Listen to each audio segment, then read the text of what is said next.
Gadis ini sedang memakan telur ayam.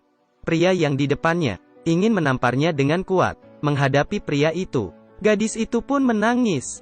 Tapi kamu pasti tidak tahu, gadis ini waktu kecil, saat menghadapi sekelompok anjing liar, tanpa rasa takut, dia menggunakan garpu dan membunuh mereka. Namanya Jae-yun. Dari kecil dia diubah oleh organisasi misterius. Dia memiliki otak yang jenius dan bisa mengontrol barang dengan pikiran.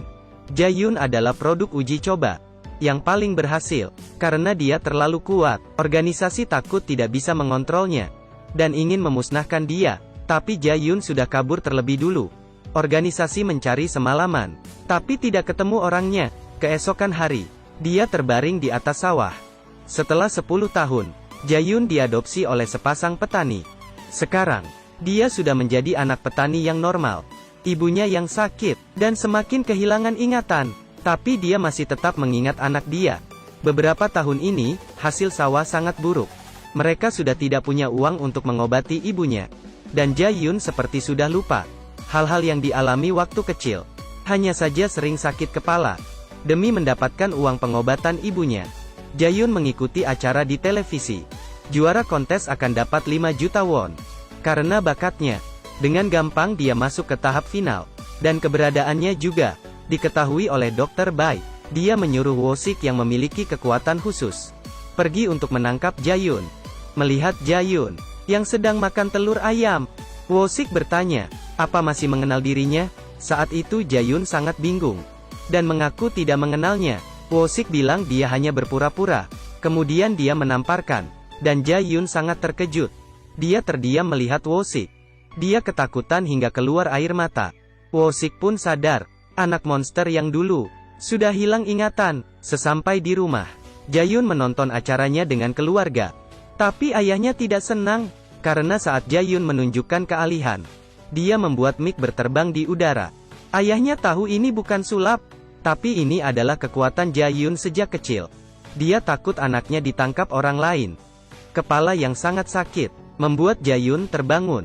Ketika dia keluar dari kamar, dia ditodong pistol ke arah kepalanya. Teman baiknya juga ditangkap. Seorang pria menghampiri mereka. Dia bertanya ke Jae-yun, apa dia anak monster? Rupanya mereka adalah anggota organisasi misterius. Jae-yun terus menjelaskan, dia bukanlah orang yang mereka cari. Tapi pria itu tidak setuju. Dia menyuruh bawahannya membunuh teman baik Jae-yun. Saat itu juga, tiba-tiba dia berubah.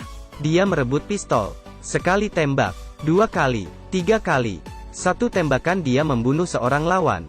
Jae-yun terlihat sangat berbeda dengan dia yang tadi. Wo-sik pun muncul. Dia memberitahu Jae-yun, jika dia tidak ikut mereka pergi, orang tuanya akan dibunuh. Wo-sik juga bilang luka di badannya itu disebabkan oleh Jae-yun. Tapi saat itu, Jae-yun tidak bisa mengingat kembali masa lalunya. Tapi demi keamanan orang tuanya, Jae-yun pun ikut bersama mereka ke pusat organisasi itu. Dia diikat di atas kursi. Saat itu Jae-yun, mata penuh dengan ketutuan. Dokter baik pun muncul. Dia sudah lama menunggu hari ini. Tapi Jae-yun tidak bisa mengingat apapun. Bawahannya mengeluarkan suntik dan menyuntik ke badan Jae-yun. Kemudian Jae-yun langsung berubah. Dia seperti mengingat semuanya. Rupanya dulu organisasi tidak mencarinya. Karena hasil uji coba ini harus memakai obat mereka. Setelah beberapa waktu, jika tidak makai obat, maka akan mati sendiri. Tapi Jae-yun berbeda. Dia tidak mati dan bisa hidup 10 tahun. Hal ini membuat dokter baik penasaran. Karena Jae-yun adalah uji coba dia yang paling berhasil. Agar dia bisa ke puncak kekuatannya, dia menyuntik lagi ke badan Jae-yun. Tapi obatnya hanya bertahan 1 bulan. Ini adalah cara dokter baik mengontrol semua orang yang memiliki kekuatan khusus. Tapi Jae-yun yang sudah sembuh sangat berbeda dengan sebelumnya. Saat dokter baik sadar ada yang salah, semua sudah terlambat. Wanita ini dengan 1 tamparan bisa membunuh seorang pria. Demi menahan dia, dokter baik mengeluarkan obat bius. Tapi Jae-yun yang memiliki kekuatan khusus tiba-tiba muncul di belakang dia. Jae-yun memberitahu semua kebenaran. Sebenarnya dia tidak hilang ingatan. Seorang dokter memberitahu dia, otaknya mulai berubah. Jika tidak transplantasi sumsum tulang, hidupnya tinggal sebulan saja. Walaupun sudah bertahun-tahun, Jae-yun mencari mereka, tapi tidak ada informasi. Dengan terpaksa, dia menggunakan pertunjukan sulap di televisi, agar organisasi misterius bisa menemukan keberadaannya. Dokter Baik pun merasakan seramnya gadis ini. Jae-yun pun menembaknya, dan mematahkan kakinya, dan menanyakan resep obatnya. Saat Jae-yun menyeret Dokter Baik untuk pergi mengambil obat, Wo-sik pun datang, dan memukulnya hingga terbang. Wo-sik bilang dirinya paling kuat, tetapi dia pun diangkat oleh Jae-yun, dan ditabrakkan ke dinding. Kita tidak di level yang sama.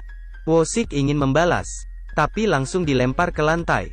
Dia pun berdiri, dan memegang kaki Jae-yun, dan mulai menyerangnya, tapi kecepatannya tidak melebihi Jae-yun. Walaupun dia sangat kuat, tapi tidak bisa menyentuh Jae-yun. Kemudian Jae-yun menangkapnya, dan melemparnya ke arah pintu. Mereka tidak di level yang sama. Jae-yun pun menamparnya beberapa kali. Wo-sik ingin membalas, tapi ditendang hingga terbang. Pistol yang di lantai terbang ke tangan Jae-yun. Dia menembak Dokter Baik yang ingin kabur. Saat itu juga, Wo-sik sudah menodong pistol ke arah Jae-yun, tapi Wo-sik tidak bisa menembak karena Jae-yun mengontrol dengan kekuatannya. Kemudian dia pun ditembak Jae-yun. Jae-yun mendapatkan obatnya, dan ke rumah sakit. Melihat ibunya di sana, Jae-yun mengeluarkan obatnya. Rupanya obat ini tidak hanya menyelamatkan dirinya, juga bisa mengobati ibunya. Jika kamu ada kekuatan khusus, kekuatan apa yang Anda inginkan? Kalau saya ingin kalian bisa menyukai video saya.